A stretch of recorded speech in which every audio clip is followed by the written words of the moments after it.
Good morning, everybody. I'd like to share with you this morning really exciting new development of the BOA. And for you, this really represents a fantastic opportunity for you to be able to develop your professional careers and to improve the clinical expertise that you have. And hopefully this is a small demonstration of the BOA's strategy to support the professional development of SAS surgeons. So it's about the BOA Travelling Fellowship. And before I tell you about what fellowships are available and how to go about applying, I'd like you to think a little bit about why you would go on fellowship.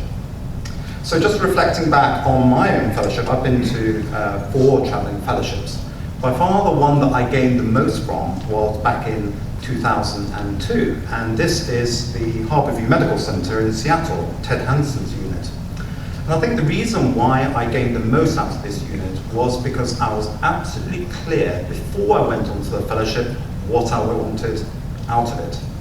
So at the time, in 2002, ankle replacements were in its infancy in the UK. Very few units were doing ankle replacements. So I wanted to go to the center in the world where they had the most experience of ankle replacements. And Ted Hanson really was the innovator of ankle replacements in the US. And so I wanted to see that, and I wanted to understand the decision-making process. So that was really the clinical side that I wanted to gain. But also, I'd read Ted Hanson's book, and I was inspired by some of his philosophy about how the tight gastrocnemius was contributory to a lot of foot and ankle pathologies. And I really felt that this was an area where I was interested in researching. And so this is the other thing that I wanted to discuss with Ted Hanson.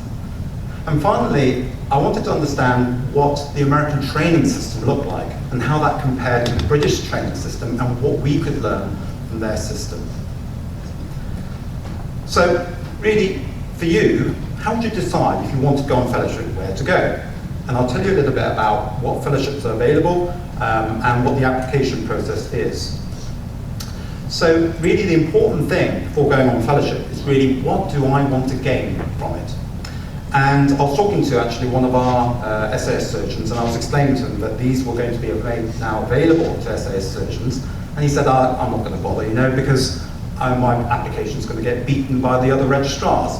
And in fact, that could be further from the truth, because as SAS surgeons, you provide an invaluable clinical service to your department.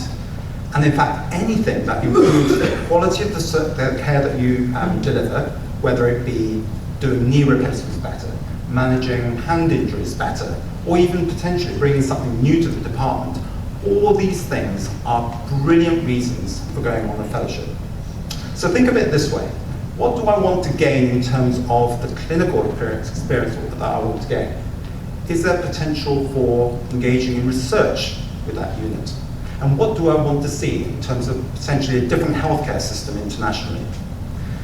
Usually the quality of the fellowships vary quite substantially, and a lot of the time it's word of mouth, knowing which ones are the good ones and which ones aren't. So if you are interested in going, I would strongly recommend that you actually speak to either your supervisors or other registrars, and generally speaking they will know which are the good fellowships to go to. Once you've decided where you want to go, email the unit and just make sure that they are accepting travelling fellows for that particular year. Most good units have lots of travelling fellows coming through their units, and often they're quite full up. So just ask well in advance. So the BOA are now making available to you 9 fellowships. So before you get too excited by the £10,000 one there, let me just explain that the money, the award, is not for you to go on a 5-star fellowship and have a great time. It's there to cover the travel expenses and the accommodation expenses, but it doesn't cover your salary. So when you make your application, you can select any 3 of these fellowships, and you'll be considered for each one in turn. So today is the start of the applications. The application forms are downloadable on the BOA website. It's Form B, which is the general travelling fellowship, and this is for you to decide where to go and what experience that you want to gain. Unfortunately, there's a short time frame. The application closes on the 30th of October, and that's the same for everybody. So if you are interested, start this process as quickly as possible. So you do need approval from your clinical director, and if you don't have one already, prepare your CV, which has to come together with the application. And if you are made that award, the fellowship has to be within 10 months of the award being granted. So once you submit your application, the application is scored by the BOA EdCom members, and these are the sort of the domains that we're looking at. Now notice that there's nothing about how much research or you've done on your CV or how many publications you've got. The applications are scored primarily according to the quality of the fellowship and what you stand to gain from that fellowship and what you could bring back with that learning and how you can apply that in your workplace.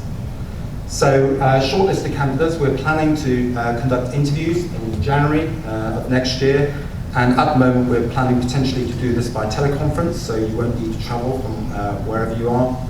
And again, really in terms of the interview process, it's really about have you thought your fellowship through, delving a little bit more in terms of the detail of the fellowship.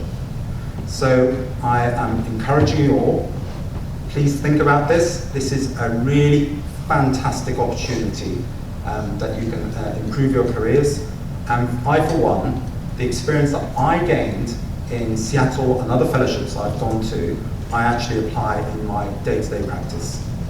I checked on the website this morning and the fellowship section's gone a little bit funny. So just in case that you're desperately keen and you go on the website to download the forms, it's not actually on the website at the moment. So if you like, take down my email address, I've got it, email me, and I can send you the forms straight away. Okay, thank you.